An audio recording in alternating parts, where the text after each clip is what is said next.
Повеќето од новите станови што никнуваат во главниот град се градат без оџаци, а купувачите на становите се ставаат во дилема дали стамбеното прашање да си го решат во зграда во која нема изградено оџаци и нема радиатори за приклучок на централната топлификациона мрежа.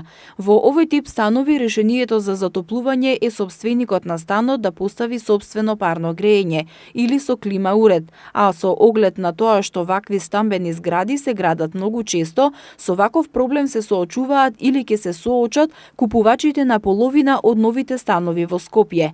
Причината за изградбата на стамбените згради без оџаци е висината на цената на станот, бидејќи цената на стамбениот квадрат ги продава становите, па затоа инвеститорите се одлучуваат на ваков чекор. Од проектантското биро Point Design за прва Скопска изјавија дека поголемиот дел од инвеститорите се решаваа да градат стамбени згради без оџак. Не станува збор за одредени општини, туку вакви згради се градат во сите делови на Скопје и таму каде што има поставено мрежа за приклучок на централно грејење и во општините каде нема поставено мрежа, а практиката покажала дека општините дозволуваат изградба на станови без оџаци.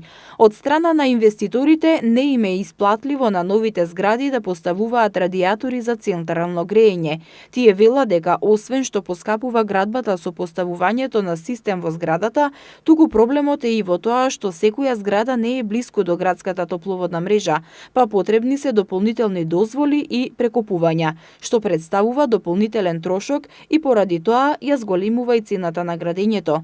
Исто така и при продажбата на становите може да се случи и купувачите да не сакаат да се приклучат на мрежата за парно грејење, а тоа во фазата на проектирање не може да се знае. Па од таа причина поголемиот дел од инвеститорите се одлучуваат проектантите да ги проектираат зградите без оџаци.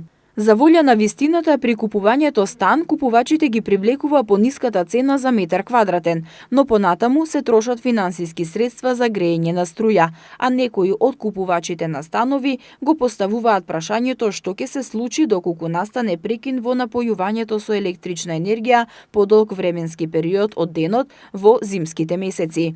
Во Македонија нормативите за градење стамбени објекти постојат, но секој не ги почитува целосно. За разлика од кај нас, каде поставувањето оџаци е оставено на волја на инвеститорите, во соседните земји тоа е уредено со закон.